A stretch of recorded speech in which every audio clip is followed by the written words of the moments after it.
Buenas tardes a todos. Espero que estéis bien. Y bueno, vamos a continuar en esta tarde con la serie de predicaciones que estamos haciendo aquí en la iglesia sobre el libro de Éxodo, uno de mis libros favoritos por las historias que contiene.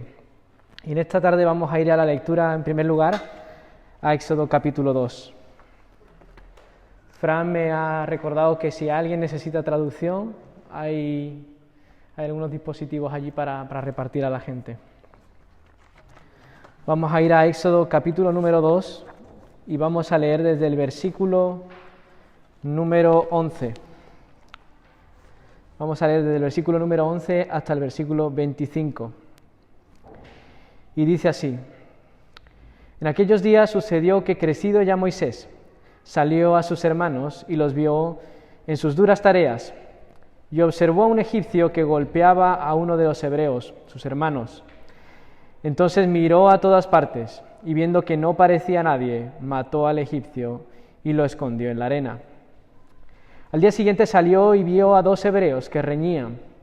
Entonces dijo al que maltrataba al otro: ¿Por qué golpeas a tu prójimo? Y él respondió: ¿Quién te ha puesto a ti por príncipe y juez sobre nosotros? ¿Piensas matarme como mataste al egipcio? Entonces Moisés tuvo miedo y dijo: Ciertamente esto ha sido descubierto.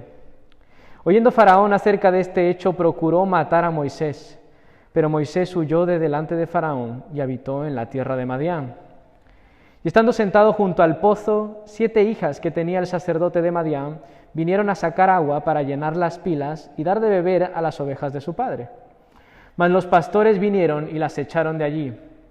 Entonces Moisés se levantó y las defendió, y dio de beber a sus ovejas. Y volviendo ellas a Reuel, su padre, él les dijo: ¿Por qué habéis venido hoy tan pronto?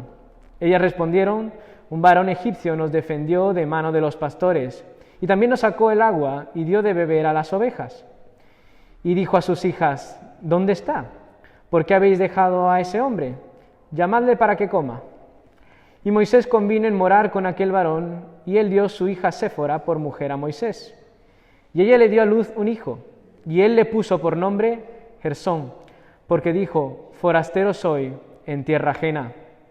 Aconteció que después de muchos días murió el rey de Egipto, y los hijos de Israel gemían a causa de la servidumbre, y clamaron, y subió a Dios el clamor de ellos con motivo de su servidumbre. Y oyó Dios el gemido de ellos, y se acordó de su pacto con Abraham, Isaac y Jacob. Y miró Dios a los hijos de Israel, y los reconoció Dios. Vamos ahora al Señor por la palabra. Padre, gracias por permitirnos estar aquí en este domingo. Y yo te pido, Padre, en primer lugar, que tu evangelio pueda ser predicado, Señor. Que nuestros corazones estén abiertos a recibirlo. Y Padre, si hay alguien aquí que está padeciendo, que dolor, sufrimiento de cualquier tipo, Señor, que tú puedas darle paz y que, Señor, todos juntos podamos en esta tarde poder mirarte a ti, al autor y consumador de nuestra fe. Que tú nos ayudes a tomar aliento, Señor, y poder ser también de bendición a otros. En el nombre de tu Hijo Jesús oramos. Amén.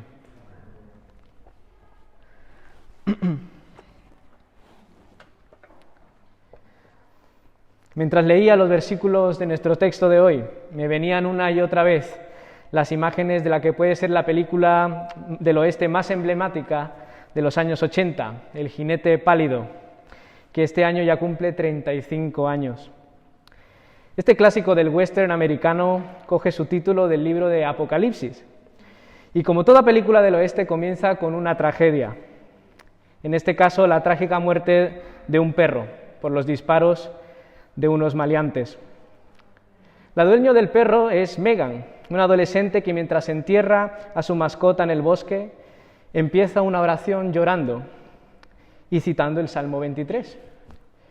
Al final de la oración le dice a Dios que si Él existe, si Él está ahí, que haga un milagro, un solo milagro.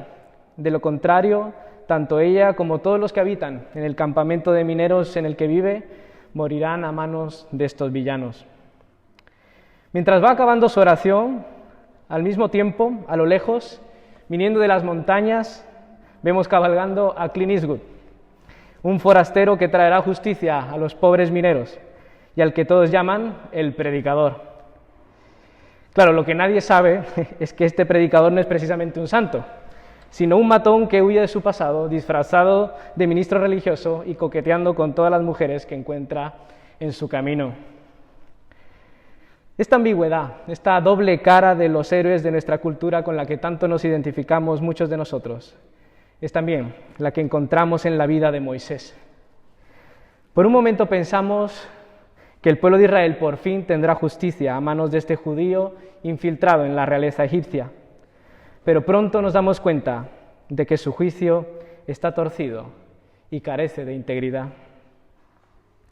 Como veremos esta tarde, si tenemos que esperar un milagro, si queremos ver auténtica justicia en este mundo, desde luego no podemos esperarla de ninguno de nosotros.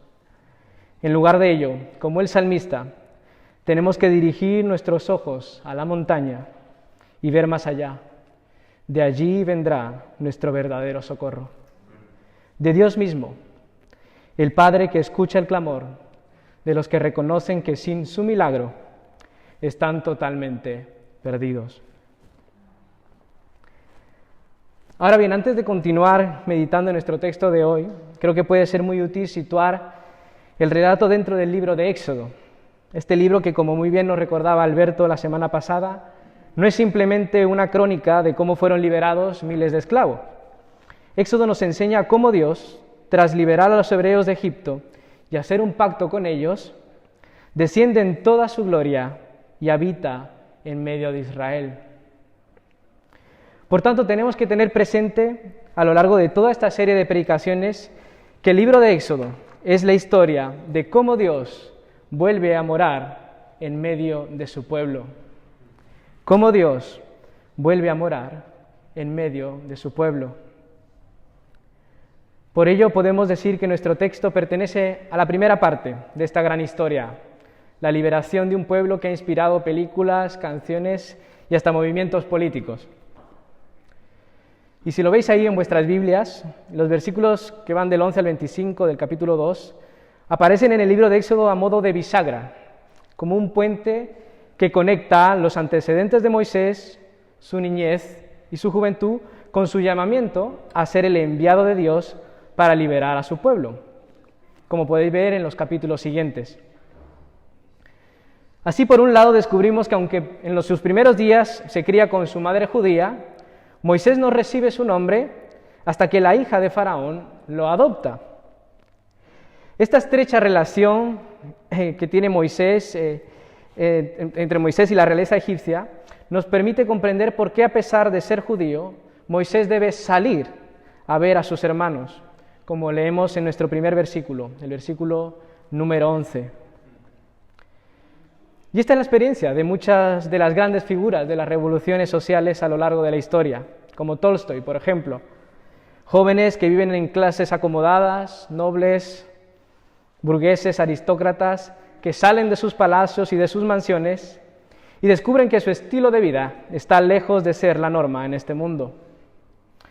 Luego estos jóvenes vemos que en ellos se despierta una gran indignación, un enfado y descontento legítimos que les motiva a emprender diferentes empresas para cambiar esa situación de desigualdad.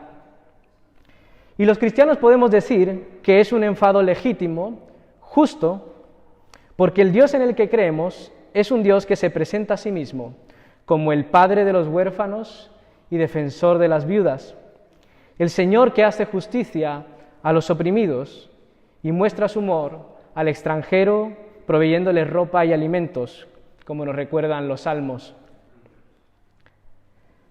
Por esto mismo, el testimonio del Nuevo Testamento en el libro de Hebreos nos dice que este sencillo gesto de salir de palacio no nos habla simplemente de un paseo para ver qué tal estaban las cosas en el pueblo judío, sino que es un acto radical que evidencia la fe de Moisés. Es decir, es evidencia de que Moisés temía a Dios y su justicia y por ello rechaza los privilegios de la realeza.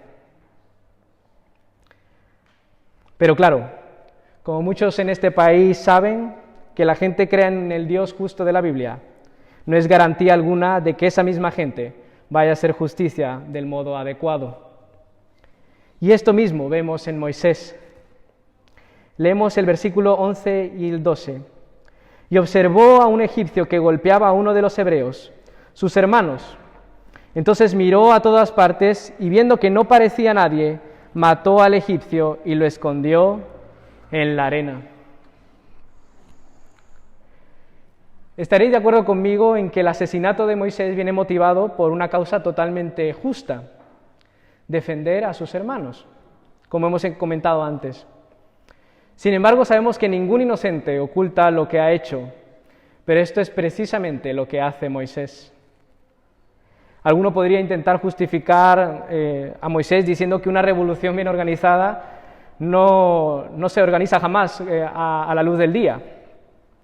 Pero la pregunta que le hace el judío que maltrata a su hermano y la respuesta de Moisés nos dejan claro que este justiciero no pensaba que matar al egipcio y ocultar su cuerpo hubiese sido una buena idea. Lo leemos en el versículo 14.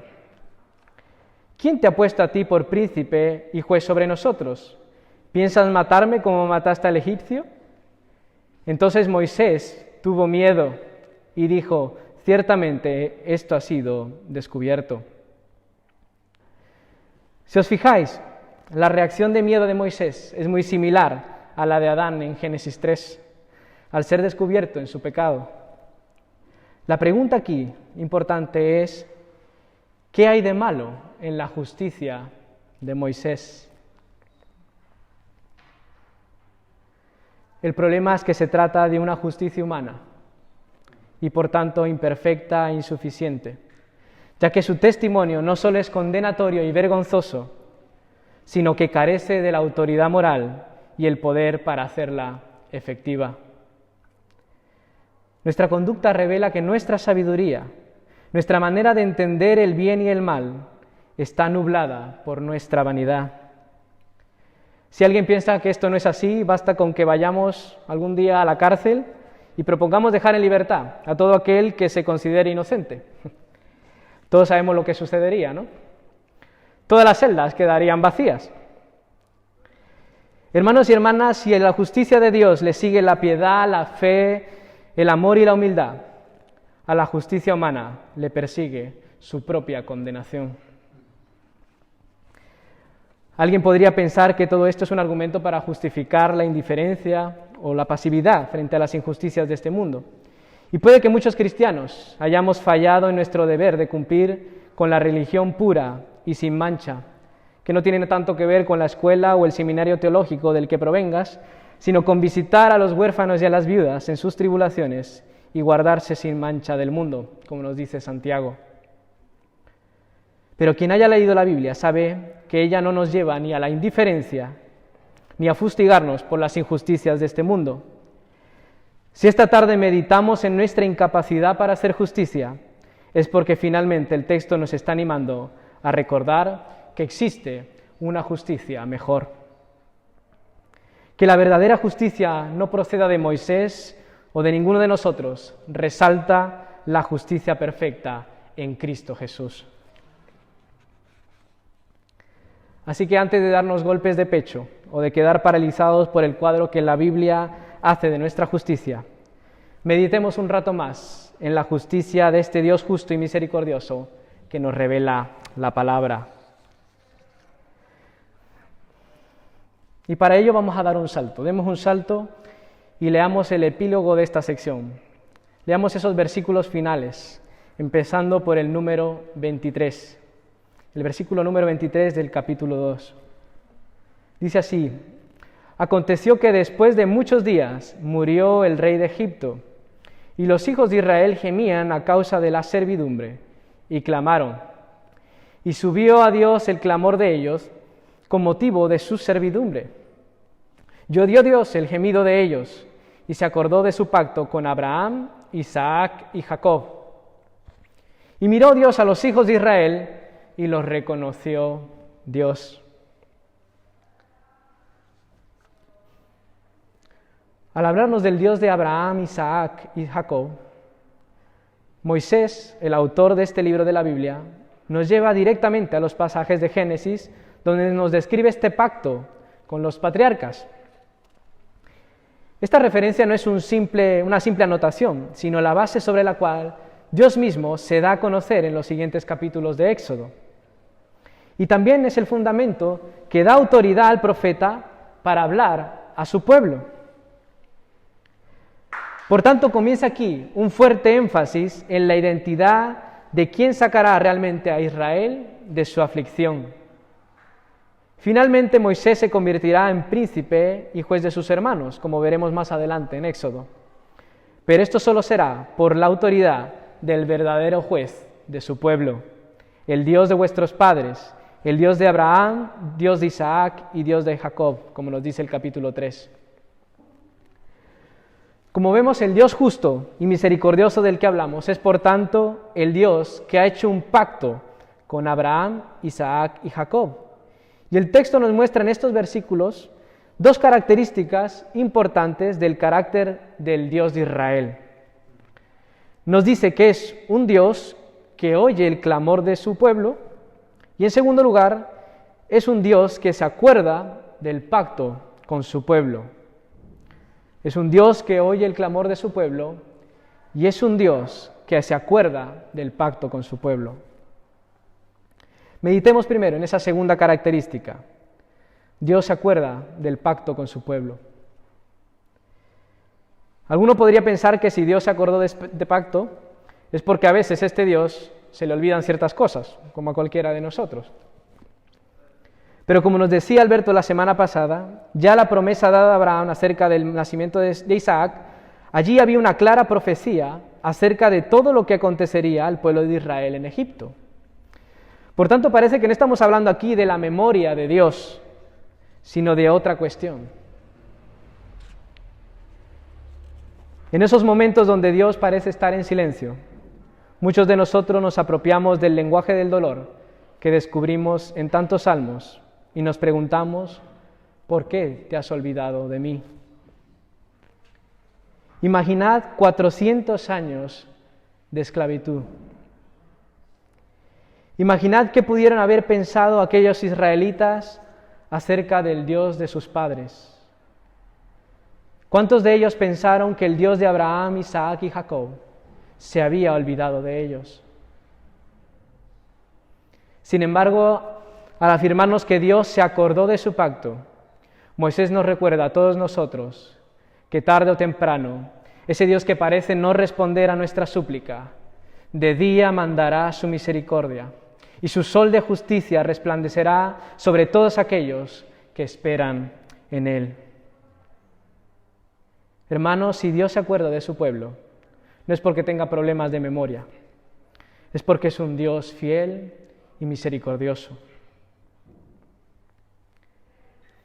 Esto último está muy relacionado con la otra característica de Dios que vemos en estos versículos.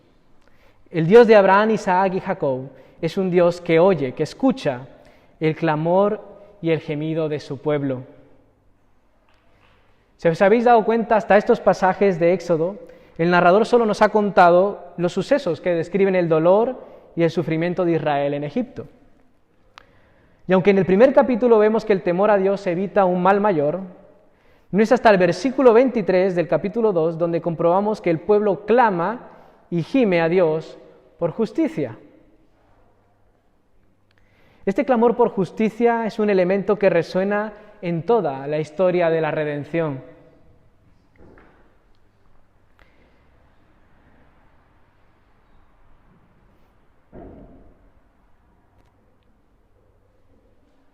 Y este clamor por justicia va desde el clamor de la sangre de Abel, como podéis recordar en Génesis, hasta el clamor de los mártires, descrito también en Apocalipsis. Si leemos atentamente todos estos pasajes y otros tantos en los Salmos y en los libros proféticos del Antiguo Testamento, descubriremos dos aspectos comunes y esenciales del clamor por justicia de todos estos textos.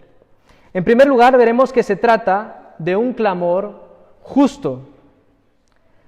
Un clamor justo en tanto que es un grito doloroso y desesperado por el pecado de injusticia en este mundo caído. No se trata de un malentendido o de hechos casuales, sino de los actos crueles y deliberados por personas que no temen a Dios ni respetan a sus semejantes.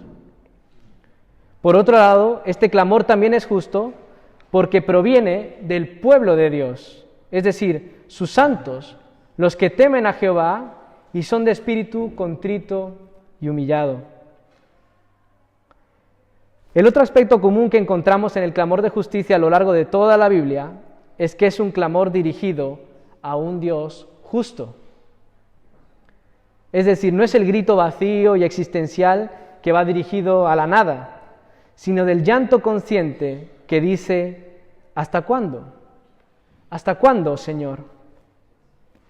Por tanto, este clamor es un gesto de activa pasividad, como diría Francis Schaeffer.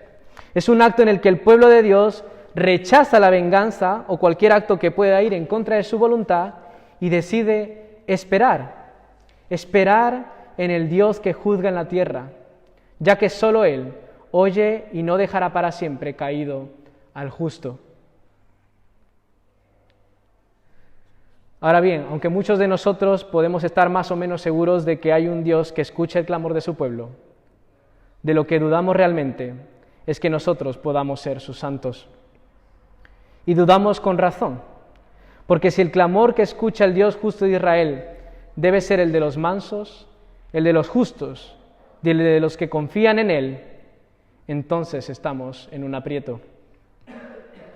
Porque si algo nos caracteriza a muchos de nosotros en los momentos de injusticia, es todo menos la sobriedad y la paciencia. Arden en nosotros deseos de venganza, guardamos rencor e ira, deseando lo peor a nuestros enemigos, anhelando el momento en el que podamos devolver el mal. Llegamos a enfadarnos con Dios mismo, como si nosotros supiésemos mejor que Él lo que es justo e injusto para nosotros. No hace falta más que ver cómo son muchas de nuestras oraciones. Más que pedir que se haga su voluntad, fácilmente nos encontramos pidiéndole a Dios que Él se someta a la nuestra. Llegados a este punto, no nos cabe más que preguntar: ¿quién es el justo cuyo clamor llegará al Señor? ¿Quién es el manso cuya súplica responde el Dios de Abraham, Isaac y Jacob? Y esto, hermanos, es precisamente lo que nos revelan los evangelios. Al igual que el judío que cuestiona la autoridad de Moisés para justificar su injusticia, los fariseos cuestionan el juicio de Jesús. Sin embargo, Cristo no tiene un pasado que le persiga y le acuse, como a Moisés y a todos nosotros, sino que Él manifiesta el testimonio perfecto del Hijo de Dios. Como vemos en Hebreos, el clamor de Cristo en la obediencia de la cruz es la máxima expresión del clamor de un justo. Por ello, a ti, que dudas de que el Señor pueda escuchar tu clamor, a ti que piensas que Dios te ha dado la espalda a causa de tu pecado y que ya no volverá a poner su oído atento a tu oración, a ti, hermano y hermana, te digo: mira a la cruz.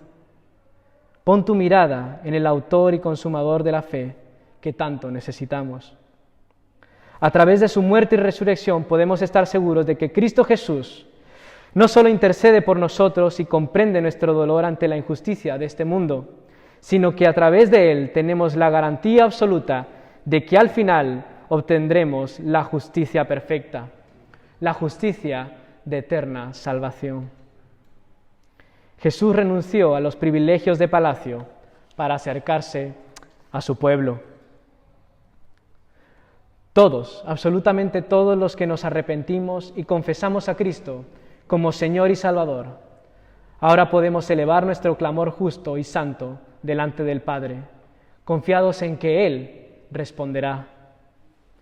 Verá nuestra aflicción y se acordará del pacto de la sangre del Cordero. ¿Buscan hacerte daño día tras día? ¿Hacen injusticia contra ti? En Cristo Jesús puedes elevar tu clamor al Dios que no abandona a su pueblo. ¿Vives acosado en el trabajo, en el colegio o en la universidad? En Cristo puedes elevar tu clamor al Dios, cuya misericordia nos sustenta. ¿Sufres y estás cansado de ver cómo tus hermanos padecen la corrupción y la crueldad de los poderosos de la tierra? En Cristo puedes elevar tu clamor al Dios que castiga a las naciones. Y a ti, que huyes de tu pasado, que piensas que las arenas del tiempo dejarán enterrados para siempre tus pecados, no los pienses más y eleva tu clamor para hallar salvación. Moisés huyó de Egipto y jamás fue condenado. Jesús, el único justo, fue apresado y condenado a la cruz. Pero como nos dice la palabra, esto era necesario a fin de socorrer a la descendencia de Abraham, aquellos que como tú y como yo estábamos sujetos a la injusticia, a la servidumbre del pecado y la muerte. No lo pienses más. Ven y reconcíliate con Cristo Jesús, el príncipe y juez de sus hermanos, de los cuales jamás se avergonzará.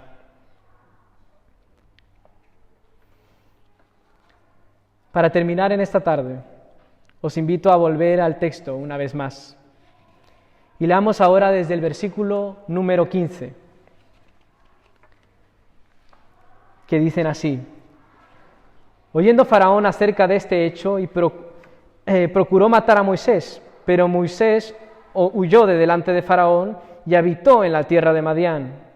Y estando junto al pozo, 7 hijas que tenía el sacerdote Madián vinieron a sacar agua para llenar las pilas y dar de beber a las ovejas de su padre.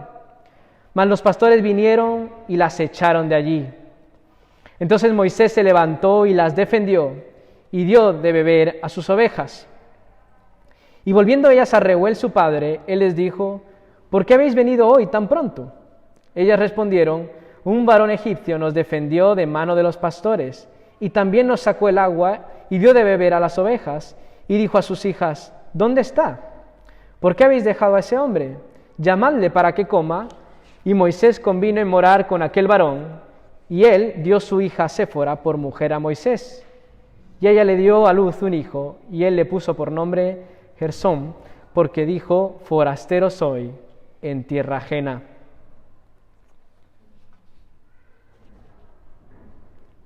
Lo primero que nos llama la atención de estos pasajes es que, al igual que en los patriarcas Isaac y Jacob, el encuentro con una mujer alrededor de un pozo también es el preludio de un matrimonio para Moisés.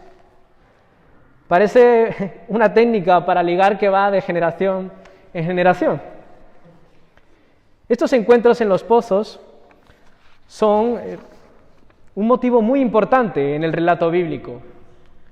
Las historias entre un hombre y una mujer en torno a un pozo en el Antiguo Testamento siempre tienen como final la unión matrimonial y la extensión de la familia. Por otra parte, el autor se encarga de hacer énfasis en que Séfora y su padre eran extranjeros, madianitas. Puede que la tierra de Madián no nos diga nada o muy poco a muchos de nosotros, pero si siguiésemos leyendo a Moisés hasta llegar al libro de Números, nos daremos cuenta de que cualquier hebreo que leyese estos versículos quedaría sorprendido. Quedaría asombrado al notar que el mismo autor que describe las trágicas y crueles guerras entre el pueblo de Madián e Israel hiciese justicia con una madianita, se casara con ella y tuviese descendientes en su tierra. Sin embargo, lo más sorprendente vendría más adelante, en el capítulo 18 del mismo Éxodo, cuando descubrimos que el suegro de Moisés, un sacerdote madianita, un hombre que adoraba a otros dioses paganos, no solo se alegra por la exitosa campaña de Moisés en Egipto, sino que llega a reconocer y bendecir a Jehová. Supongo que algún escriba curioso, que supiese que la ley dada por Moisés prohibía los matrimonios con mujeres extranjeras, se preguntaría por qué Moisés añadiría esta historia. ¿Por qué? ¿No sería un mal ejemplo para las siguientes generaciones? ¿Por qué añadiría una historia de matrimonio entre un judío y una extranjera? ¿Por qué hablar de la unión de dos pueblos enfrentados? Para responder a esta cuestión tenemos que irnos a otro asombroso encuentro entre un hombre judío y una mujer extranjera alrededor de un pozo. Jesús y la mujer samaritana. En el Evangelio de Juan, capítulo 4, hallamos este sorprendente encuentro entre Jesús y una mujer extranjera que por tradición ni siquiera podía sacar agua del pozo para Jesús. No os voy a comentar ni comentaré la conversación que mantienen para que cuando llegáis a casa la podáis leer y meditéis en ella. Lo único que diré es que al final de este encuentro descubrimos el anuncio glorioso de otra unión matrimonial, como nos dice el versículo 42 del capítulo 4 de Juan. Este es el Salvador del mundo, el Cristo. Como la unión de Moisés con Séfora, a través del Nuevo Testamento entendemos que la promesa misericordiosa de Dios dada a Israel se extiende a todos nosotros, aquellos que éramos extraños para Dios, los forasteros. Ahora todos nosotros, por medio de nuestra unión con Cristo Jesús, podemos recibir la bendición del pacto. La razón por la que apedrean a Esteban, como hemos leído al principio de esta reunión, es por anunciar que el Dios de Abraham, Isaac y de Jacob es ahora también el Dios de todos aquellos que confiesan a Cristo como Salvador. Como Moisés en tierra de Madián, el Hijo de Dios ha hecho justicia con el extranjero.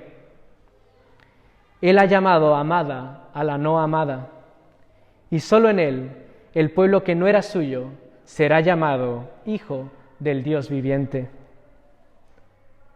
Por tanto, hermanos y hermanas, ¿quiénes son esos hijos de los que Dios se acuerda y escucha su clamor? Los que alcanzan misericordia a través de la sangre de Cristo. Los que llevan la marca del pacto no en su cuerpo, sino en su corazón, donde el Espíritu de Dios clama en ellos, Abba, Padre. Por eso, cuando Juan mira a la nación santa que alaba a Dios por su salvación en Apocalipsis, ¿qué es lo que ve? No mira a un grupo de judíos, sino una gran multitud, la cual nadie podía contar, de todas naciones y tribus y pueblos y lenguas que estaban delante del trono y en la presencia del Cordero. Esa es la unión matrimonial que tanto celebraron los samaritanos. Así es la novia del Cordero, su iglesia. Hermanos y hermanas, oremos al Padre para que podamos hacer justicia en esta tierra, aquí en Sevilla, pero no nuestra justicia, sino esa justicia que viene a la luz de la justicia que hemos recibido gratuitamente por medio de Cristo Jesús. Oremos en esta tarde para que su Espíritu ponga en nosotros un corazón justo que clame por aquellos que sufren injusticia. Pidámosle al Padre Celestial que haga crecer en nosotros nuestro amor y fidelidad hacia Él, mientras esperamos el día en que su justicia inunde hasta lo último de la tierra. Oremos al Señor.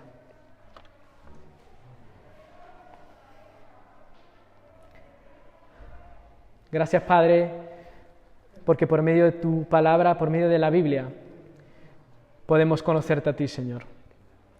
Porque no tenemos que consultar con las estrellas o buscar en nosotros, Señor, respuestas, sino que tú te revelas a través de las Escrituras. Eres un Dios que habla, Señor. Y a ese Dios que habla y se revela es al que queremos también elevar nuestro clamor, Padre.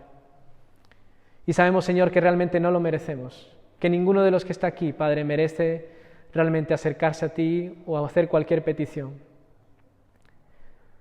Pero, Señor, te lo pedimos, te clamamos a ti no por nuestra justicia, no porque lo merezcamos, sino por la justicia de tu Hijo Jesús, el perfecto, el único que realmente ha hecho lo que ninguno de nosotros podía hacer. Gracias, Señor, porque todos aquellos que confesamos a Cristo como Salvador, podemos clamar a ti, Padre. Porque por medio de tu Espíritu somos conscientes, Señor, de que necesitamos de un Salvador, necesitamos de un juez justo que haga justicia en la tierra, Señor. Y por ello, Padre, te pedimos que nos ayudes a tener ese corazón justo, que clame por cosas que realmente importan, Señor, en esta tierra. Perdónanos, Padre, cuando nos hemos olvidado de la viuda, del pobre, del huérfano y del extranjero, Señor.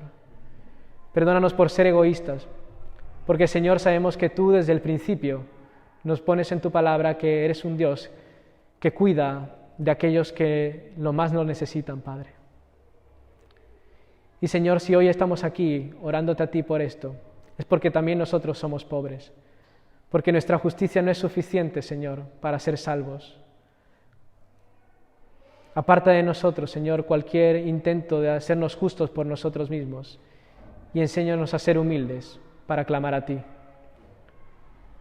Te pido, Señor, en esta tarde también, por nuestra ciudad, Señor, por Sevilla.